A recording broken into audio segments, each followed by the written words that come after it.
We started off day 15 with yet another attempt at spearfishing. At this point, I'd be ecstatic if I caught some garbage floating near the surface, considering that we've already dedicated 3 entire days to this activity. And as if we weren't already down bad enough, a wandering walker broke down our defenses just to mock us for our failures. Fred's self-confidence was in shambles, and just like our wall, needed some repairs.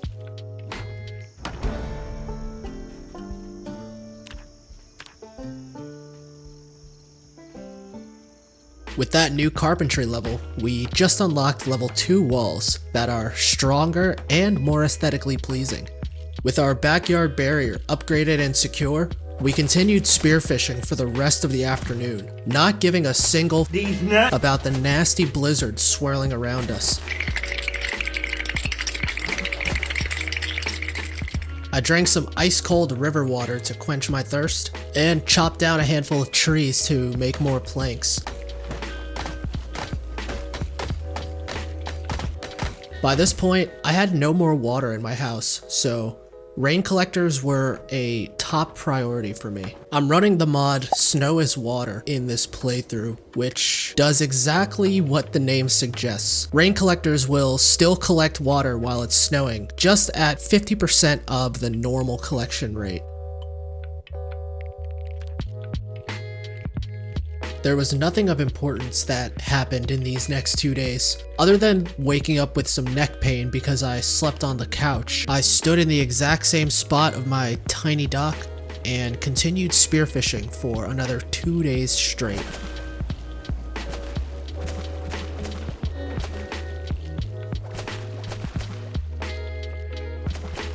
At least I earned level 1 fishing, which gave day 17 a bittersweet ending.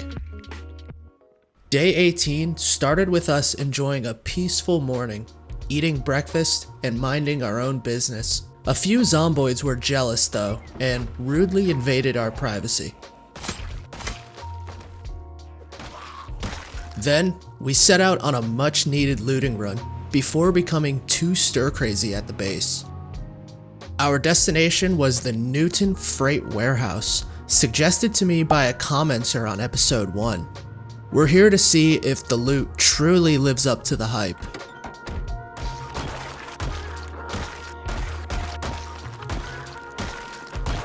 After dispatching the locals outside, we moved to clear the inside.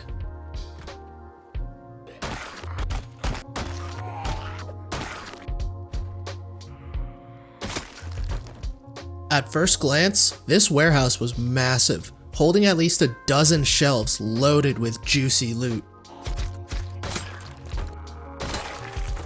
Words can't describe how excited I was to whip out the trolley and pick through every single shelf and crate in this beautiful place. But first, we picked up a water dispenser for a backup supply of water, and a microwave to add to our kitchen. Then went inside the main room to start having our way with all of these shelves. I noticed that each section of shelving had loot that was organized to be sent somewhere specific. This section was for gas stations. These shelves only had sporting equipment, so probably going to a school gym or any kind of sports shop. All of these shelves were full of booze, definitely being sent to the nearest college campus. I could keep going on through each section, but you all get the idea from here. This is a really cool detail that gives this specific location its own character, and also indirectly tells a story that makes this game world even more immersive.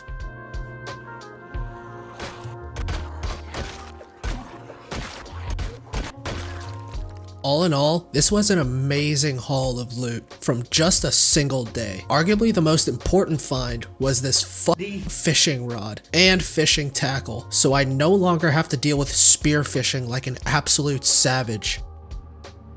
Something weird happened during my drive home, and I had never experienced it before. Did you catch that? Let's roll the footage back. What the hell? I had no idea what just happened in that moment, so I just kept driving to the base and found out the hard way. First, I unpacked the water bottle from the dispenser, then went back outside to check literally everywhere I could in the truck. I was really confused why I didn't have the water dispenser, not having any idea that it was flung out of the trailer on the drive home. I spent so much time unpacking and organizing everything that I didn't end up going to sleep until 4:40 a.m. At least now I have some friends to keep me company in this dark and lonely world. I had a clear objective for day 19, find a spare generator and some propane tanks, because I wanted to start metalworking soon. Thankfully, the abandoned campsites on the way to the military checkpoint have exactly what we're looking for. I must have caught this horde in the middle of a migration, because this route has become much more treacherous than I remember.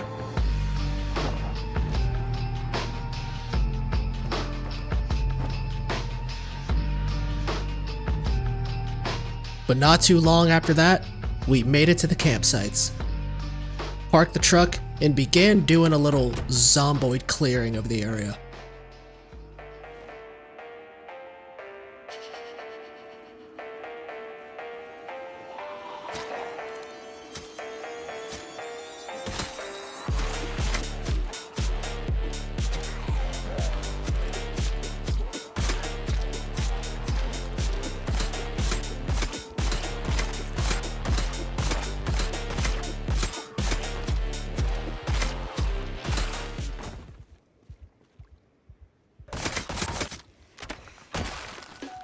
Our trusty spear paid the ultimate sacrifice at the end of that brawl, but we did end up scoring one propane tank, one generator, and an extra van that was just stunning. I'd say that's a fair trade.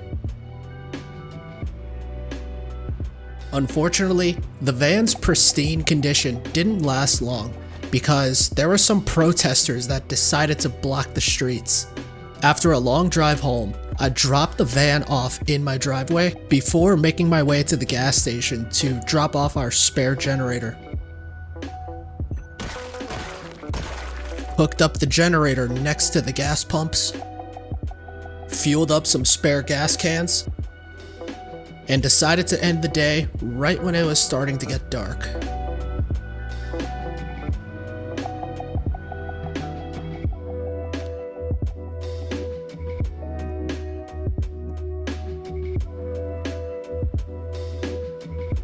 The plan for today was fairly simple. Our trucks were pretty banged up from splattering zomboids. Splatter spree.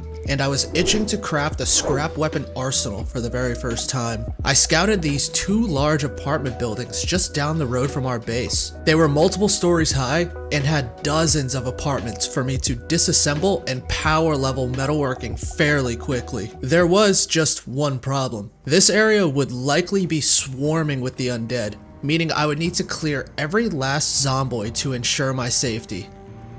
Were it so easy. I started honking the horn as I approached the apartment complex, ensuring that every zomboid inside these apartments would come outside and form a manageable horde for me to start gunning down. In the moment, I figured the best course of action would be to run in a large circle around the building, fire into the horde, and repeat until the complex was clear of the undead.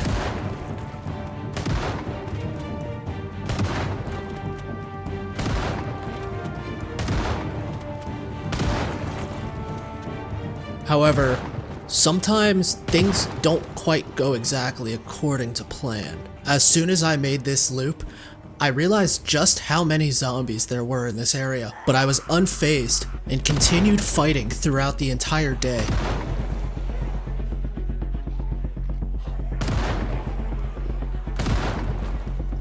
My training route was blocked at this point, forcing me to go towards the street and continue firing from there, but this only seemed to pull more zombies in from the surrounding area.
I quickly looked at my ammo count and realized that I was in way over my head. Call it being unprepared or just straight up hubris.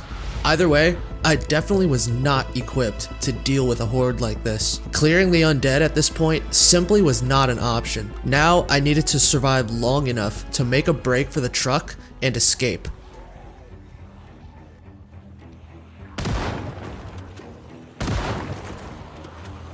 I attempted to draw in a majority of the horde into this forest so I could then loop around and try to lose them.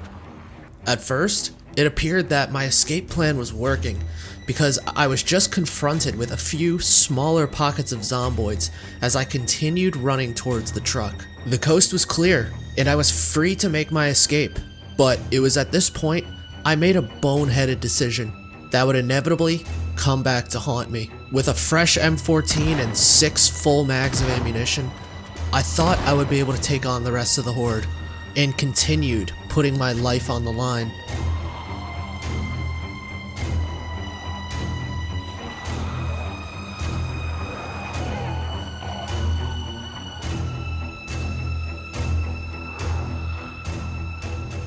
It finally became clear to me that no matter how many shots I fired into the horde tonight, there was no way I was taking out all of them. I simply did not have enough ammunition. And because of all the extra gunfire, the amount of zombies we were dealing with at this point was well into the hundreds. The main road and the entire apartment complex was completely overrun at this point, so I had to make one last final dash to the truck, bobbing and weaving through countless undead to try and make an opening big enough so that I could escape.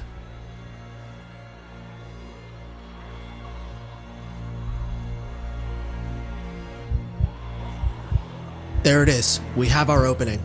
It's now or never. I refuse to die in this apartment complex. Or maybe this is it for us. Maybe the plan all along was for the god of death to claim another soul.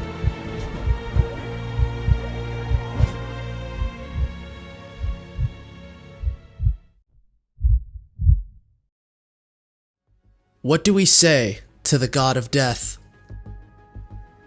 Not today. Fred was never a religious man, but this was clearly an act of divine providence, and just might make a believer of him yet. There was clearly something, or someone, watching over us today. But even though we cheated death tonight, we still had a massive problem on our hands. A massive wandering horde of the undead that would eventually approach our base. We were done for the night, but tomorrow, our only option left is the nuclear option.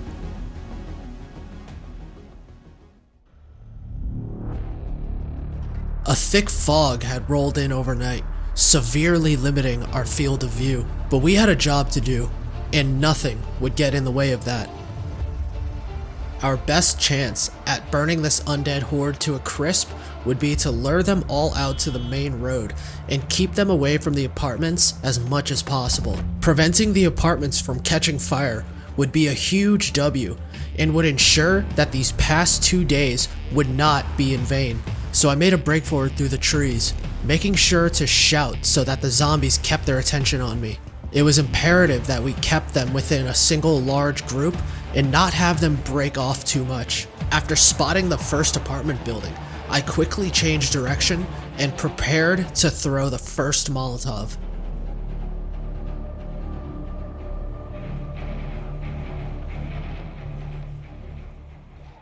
Now, we just had to bait the rest of the horde into the forest fire that we just started.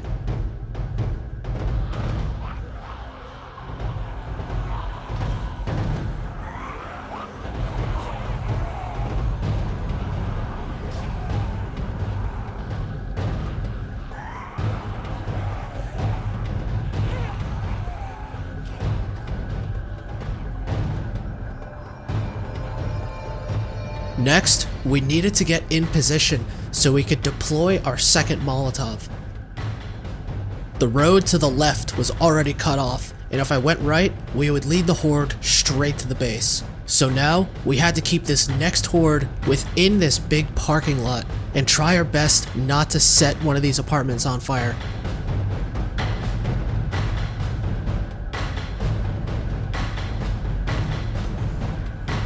Our throw was on target. Now, we needed to corral as many Zeds as possible into this fiery ball of death.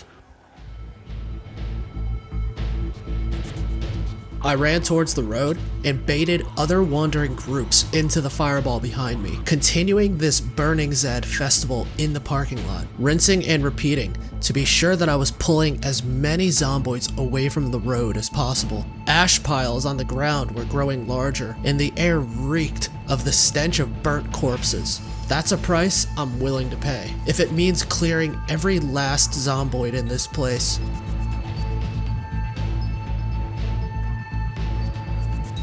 A few hours and hundreds of torched zomboids later, my parking lot festival predictably turned into a forest fire that even Smokey the Bear would be proud of. But we've committed enough arson for one day. It was time to pack it up and assess the damage tomorrow.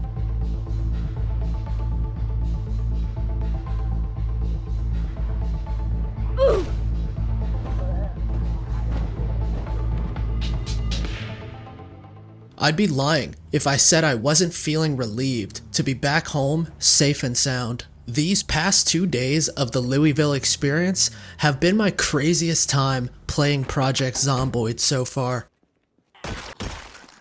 I ended the day by enjoying a freshly packed stogie and a much deserved night of sleep.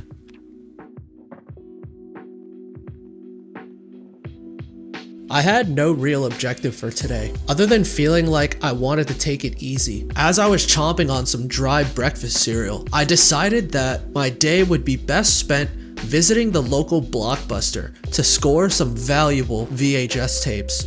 There was just one thing we needed to do first. It felt surreal driving through this parking lot again. What was once an apartment complex full of Louisville residents is now an open-air crematorium for the undead, and where Fred nearly met the god of death. I assessed the damage, and at first glance, it seemed like the apartments were spared of any fire damage. I scavenged this wrecked ambulance and found some useful medical supplies. No beta blockers though. Then I hopped back in the truck so I could quickly drive back to base, attach the trailer, and begin my VHS side quest.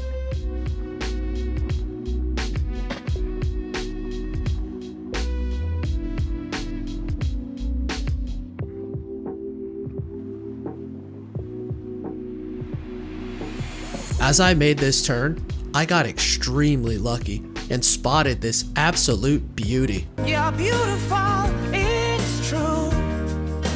But the nearby Zeds would not give up the sledgehammer without a fight.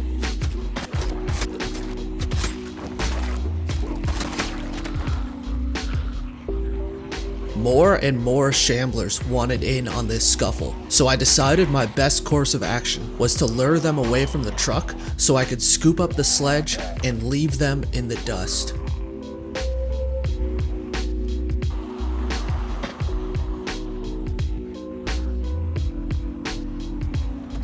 I'm in danger.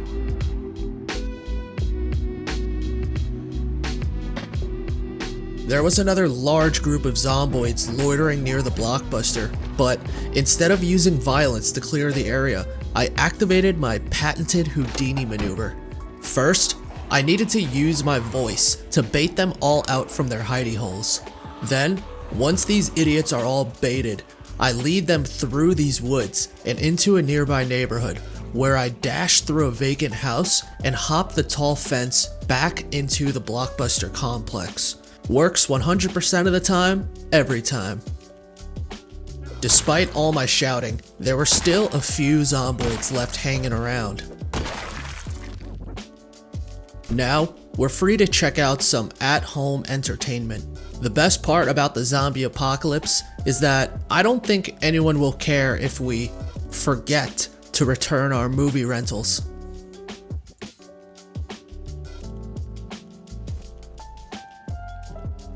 I think these will keep us occupied for a good while.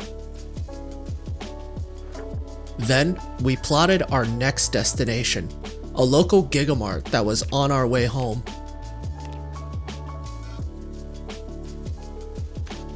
We were sure to find plenty of useful items here. First, we just needed to make sure that the area was secure.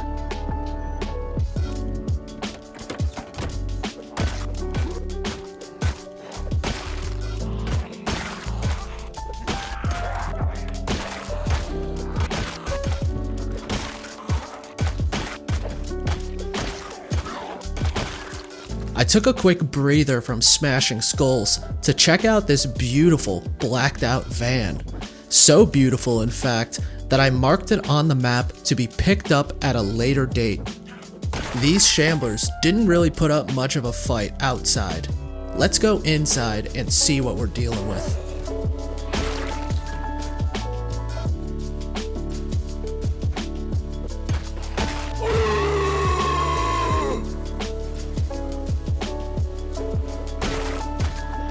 After nearly shitting my pants, I'll move more cautiously inside the Gigamart.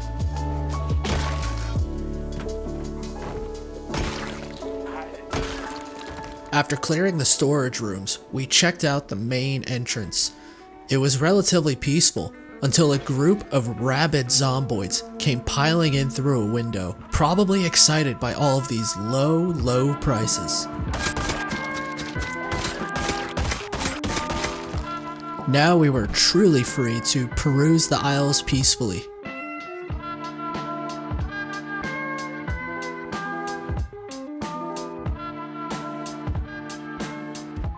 This should be enough extra food to last us through the rest of winter.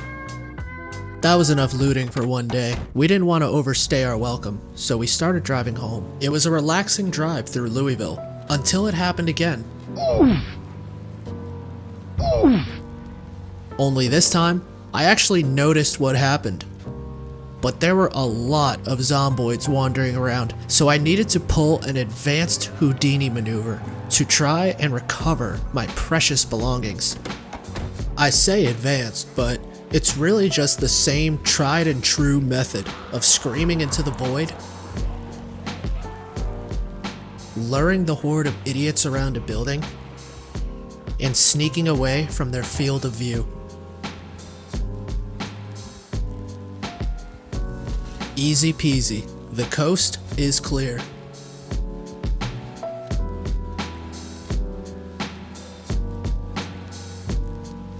That's why violence isn't always the answer. Let's go home.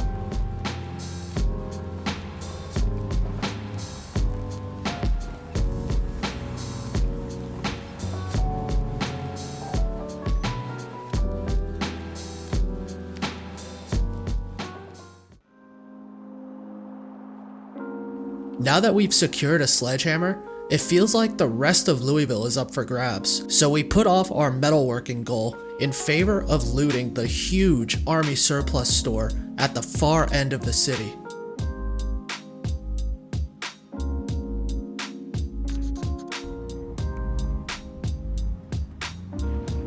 During the drive, we ran into our missing water dispenser. Hello, baby. Did you miss me? We arrived at the army surplus not too long after and made short work of any nearby zomboids.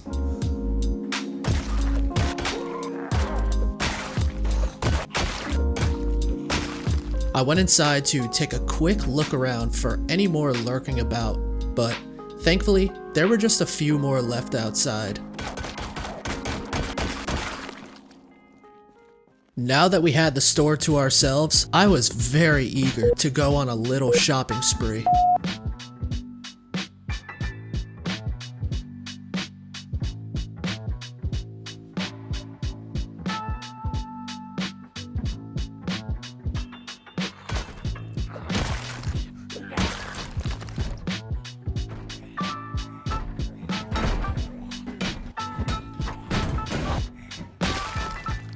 I spotted this van in near perfect condition and decided it would be best to use it as an upgraded trailer since it has way more storage space. I probably should have waited for these idiots to break the door down themselves, but I was getting impatient.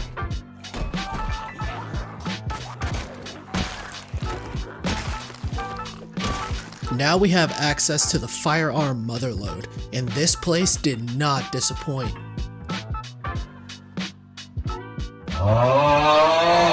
Scoring this Spaz 12 is for sure the highlight of today. We scavenged enough loot to fill almost 2 trucks worth, and all of this walking back and forth made us sleepy, so it was time to pack it up and head home. We'll have to pick up the trailer another time.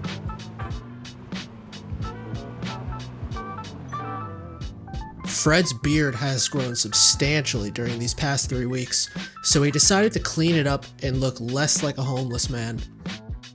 Gotta look sharp for any women left in the city, if there's even anybody else left to begin with.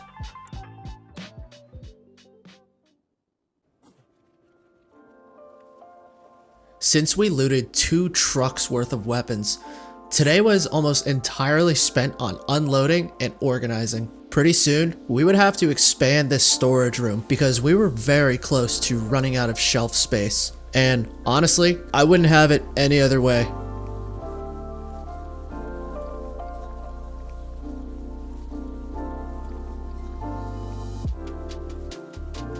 Other than the overgrowth of weeds and vines, our kitchen was really starting to come together. And now that we have a working radio, we'll know exactly when the weather is right for farming. I remembered to train mechanics before going to sleep, and reached a very important level 2. If you thought I was obsessed with collecting cars without hot wiring, you haven't seen anything yet.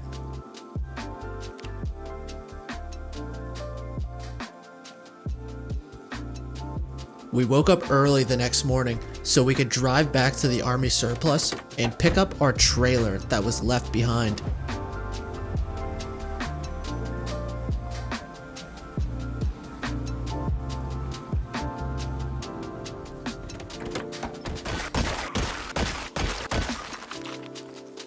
We had just killed a prepper zombie that was carrying some interesting loot on him. There's nothing like scoring some sweet new drip from a freshly slain corpse.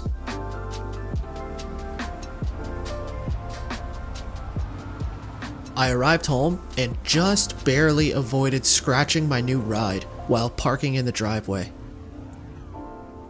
Then, I went inside to grab a quick bite to eat. Even though we now have all of these amenities, Fred still enjoys eating dry mac and cheese. It keeps him humble. After breakfast, we spent a good chunk of time just preparing our arsenal of weapons for the next day. Tomorrow, we would drive back to the nearby apartments, clear out any shamblers still left hanging around, and power level our metalworking skill. We finished the day by trying out our brand new fishing rod, and the most unbelievable thing happened.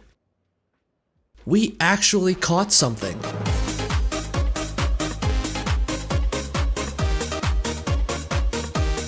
This catch belongs in a trophy case.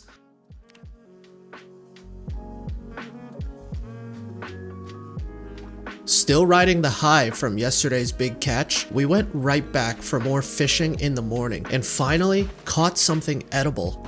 Oh, I'm so hungry. Finally, I get to eat. It ain't much, but it's an honest catch. Then we gathered our gear for the day ahead of us.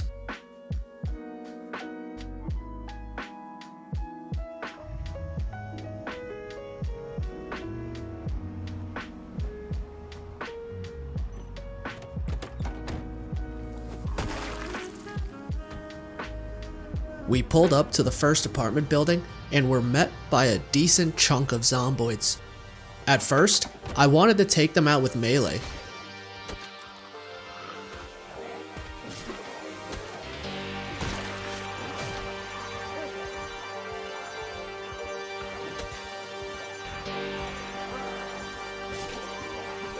Eventually, I chose to go loud instead.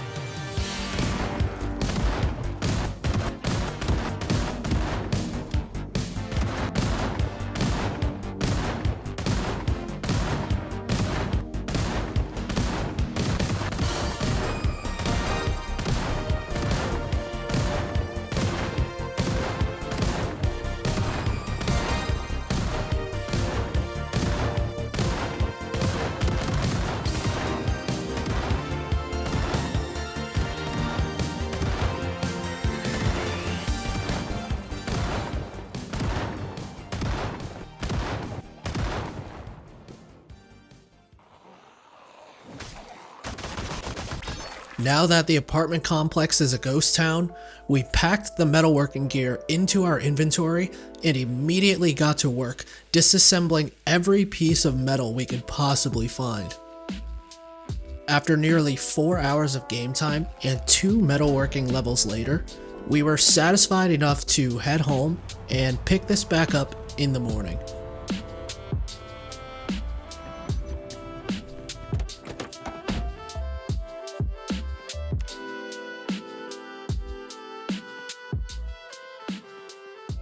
But of course, we won't start metalworking again until we soak up the knowledge found in Metalworking Volume 2. We ended up using the entire day to read, so instead of heading back to the apartments, we chose to stay home and do some fishing. As we were getting ready for bed, I overheard a peculiar broadcast on the radio. Perhaps there's a Good Samaritan watching over us.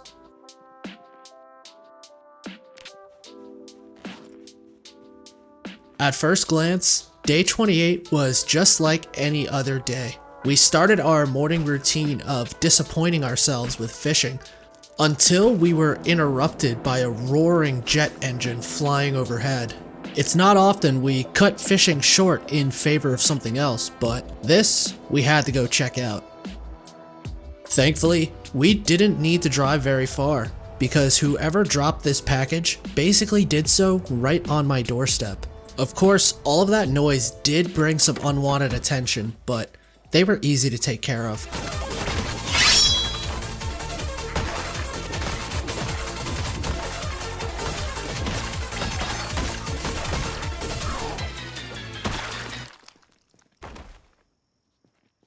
Inside of this care package were 13 supply boxes, which were hopefully full of valuable items for our survival. Whoever dropped this off had done us a huge favor that someday I hope to repay. I somehow managed to pack all of these boxes in the trunk of the van and bring them back home in one trip. Since I wasn't using the home's built-in garage for anything else, I decided to store all of the care packages along the wall here and just open them whenever I see fit. Of course, I had to open at least one right now. I was simply too curious not to. Turns out, I got enough toilet paper to wipe my ass for at least the next year. I owe my life to you, Good Samaritans. I wasn't feeling like any other adventures, so I spent the remaining daylight hours with more fishing. I noticed puddles of water beginning to form because of all the rain, so I thought tonight would be as good of a time as any to get a little cabbage farm going. Unfortunately, I don't think we'll be picking any fresh cabbages anytime soon, but we gotta start somewhere. In Project Zomboid, crops take longer to grow in the wintertime when compared to summer or springtime, so technically we're doing this the opposite way as it should be. Oh well. Not being content with dry cereal or mac and cheese anymore, I decided to go full Gordon Ramsay and whip up 4 pots of stew before bed. Going through an assortment of canned goods and other dry goods I had stocked up in the kitchen, Fred was enjoying the smell of freshly cooked stew permeating throughout the kitchen. This base truly was starting to feel like a home.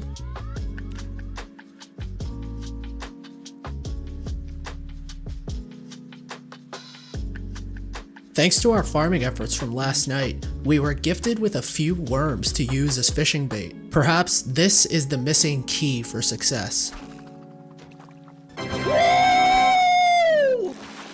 It's not the biggest fish around, but damn does it still feel good.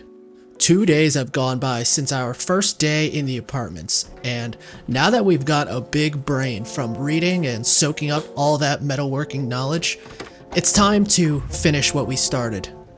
Before heading inside, we did have to shank a handful of zombies first.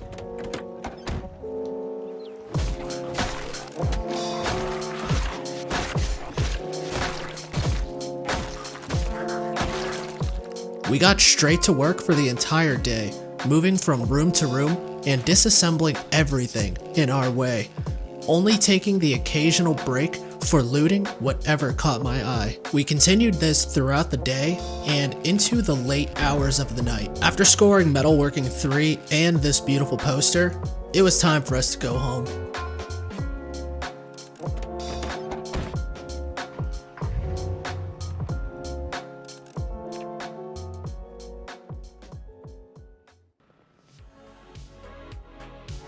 Immediately upon waking up, I had already grabbed a spear and started running towards the river.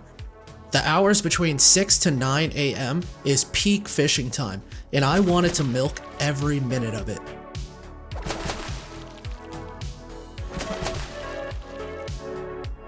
Another failed attempt at spearfishing, but we weren't gonna let this keep us down. After all, we've survived our first month in Project Zomboid. I think it's fair to say that Fred earned this chocolate bar. With high spirits and a full belly, we were ready to take on the rest of the day. We still had unfinished business at the apartment complex, but before going straight to work, I ascended to a nearby rooftop and grabbed an extra propane tank. Imagine just hanging out with the boys, cooking some steaks up here with this gorgeous view.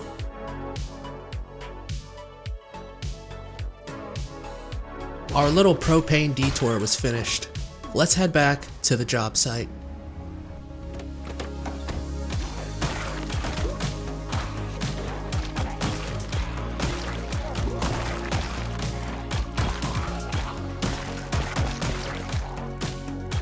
The job site is secure. Now, let's take full advantage of the time we have left and get to work.